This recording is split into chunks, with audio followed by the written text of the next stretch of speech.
মহরম মাস চলছে আলহামদুলিল্লাহ। 4টি মাসকে সম্মানিত মাস বলা হয়ে থাকে। 1 নম্বর হচ্ছে মহরম, 2 নম্বর রজব, 3 নম্বর জিলকদ, 4 নম্বর হচ্ছে জিলহজ। এখন এই মহরম মাসে কিছু আমলের ব্যাপারে আমাদের একটা ভুল কনসেপ্ট বাংলাদেশে প্রচলিত আছে। যেমন কেউ কেউ বলে থাকে, এবং আমরাও ছোটবেলায় বিশ্বাস করতাম, যে আজকের এই দিনেই দুনিয়াকে সৃষ্টি করা হয়েছে, আজকের এই দিনেই পৃথিবী ধ্বংস হয়ে যাবে। এরকম কিছু দুর্বল বর্ণনা আমরা বিশ্বাস করতাম। কিন্তু বিশুদ্ধ বর্ণনা অনুযায়ী আশুরা বা 10ই মহরম আল্লাহ রাসূল সাল্লাল্লাহু আলাইহি ওয়াসাল্লামের কলিজার টুকরা নাতি হযরত হুসাইন রাদিয়াল্লাহু তাআলা যেমন শাহাদাতের অমীর সুদা পান করেছিলেন, এই দিনেই কিন্তু আল্লাহ সুবহানাহু ওয়া তাআলা মুসা আলাইহিস সালাতু ওয়াস সালামকে ফিরাউনের বাহিনী থেকে মুক্ত করেছিলেন। তো নবীজি সাল্লাল্লাহু আলাইহি ওয়াসাল্লাম হিজরতের পরে দেখতে পেলেন যে সেখানকার এই ইহুদিরা এই দিবসকে কেন্দ্র করে রোজা রাখে। আল্লাহ রাসূল সাল্লাল্লাহু আলাইহি ওয়াসাল্লাম রোজার আদেশ করেছিলেন। সিয়ামু ইয়াউম আশুরা আহতাসিবু আলাল্লাহি আইয়ুকাফিরাস সানাতাল লাযী ক্বাবলা বা আইয়ুকাফিরাস সানাতাল মাযিয়া। কোন ব্যক্তি যদি আশুরার রোজা রাখে, আল্লাহ সুবহানাহু ওয়া তাআলা তার পূর্বের 1 বছরের এবং পরবর্তী 1 বছরের গুনাহ maaf করে দিবেন। সুবহানাল্লাহ। এটা নবীজি সাল্লাল্লাহু আলাইহি ওয়াসাল্লাম স্পষ্টভাবে বলেছেন। কয়টা রোজা রাখবেন? তাহলে আশুরার দিনের রোজা রাখা, একটা হচ্ছে 10ই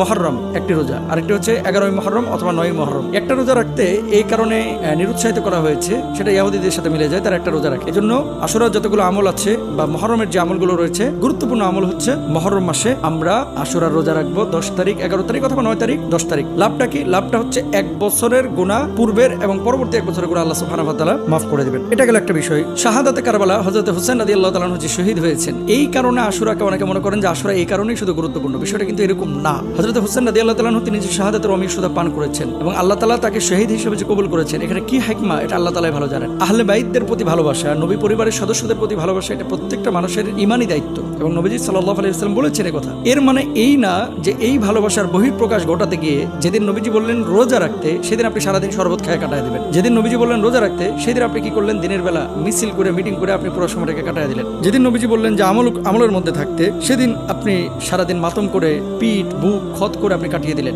ভালোবাসার বহিঃপ্রকাশ আমাদের হবে সুন্নাহ মোতাবেক। কেমন? নবীজি সাল্লাল্লাহু আলাইহি ওয়াসাল্লামকে আপনি ভালোবাসেন, আমি ভালোবাসি, আহলে বাইতদেরকে আপনি ভালোবাসেন, তাহলে তাদের জীবন আদর্শ কি? হুসাইন রাদিয়াল্লাহু তাআলা আনহু অন্যায়ের সামনে মাথা নত করেন নাই, তিনি মাথা পেতে নেন নাই। তাহলে আশুরার শিক্ষা হচ্ছে আমরা কখনো জালেমের সামনে মাথা নত করব না, আমরা কখনো কোনো অপরাধ কর্মকাণ্ড করব না, আমরা কখনো অপরাধীর সামনে নিজেকে অবনমিত করব না। তারপর আপনি কি করবেন? আশুরার একটি আমলের কথা আমাদের সমাজে প্রচলিত আছে যে এই সময়ে ভালো খাইতে হয়, তো ভালো মন্দ খেতে হয়, এরকম কথা বলা হয়ে থাকে। যদিও এটি একটি বর্ণনায় পাওয়া যায়, কিন্তু অধিকাংশ ইসলামিক স্কলাররা এটাকে দুর্বল বলেছেন এবং এটা আমলযোগ্য হিসেবে তারা গ্রহণ করেন নাই। এক্ষেত্রে কিছু কিছু মানুষ এটাকে আমলযোগ্য মনে করেন। এরপর আসেন, যে ব্যক্তি আশুরার দিনে তার পরিবারের জন্য প্রশস্তভাবে খরচ করবে, আল্লাহ সারা বছরই সে ব্যক্তিকে প্রশস্ত রিজিক প্রদান করবেন। আচ্ছা, হাদিসটি কয়েকটি সনদে বর্ণিত হয়েছে, প্রত্যেকটি সনদই অত্যন্ত দুর্বল। আশুরার দিনে সুরমা ব্যবহার করা, এ ব্যাপারে যে হাদিসটি বর্ণনা হয়েছে যে ব্যক্তি আশুরার দিনে চোখে ইসমিদ সুরমা ব্যবহার করবে, কখনোই তার চোখ উঠবে না, এই হাদিসটিও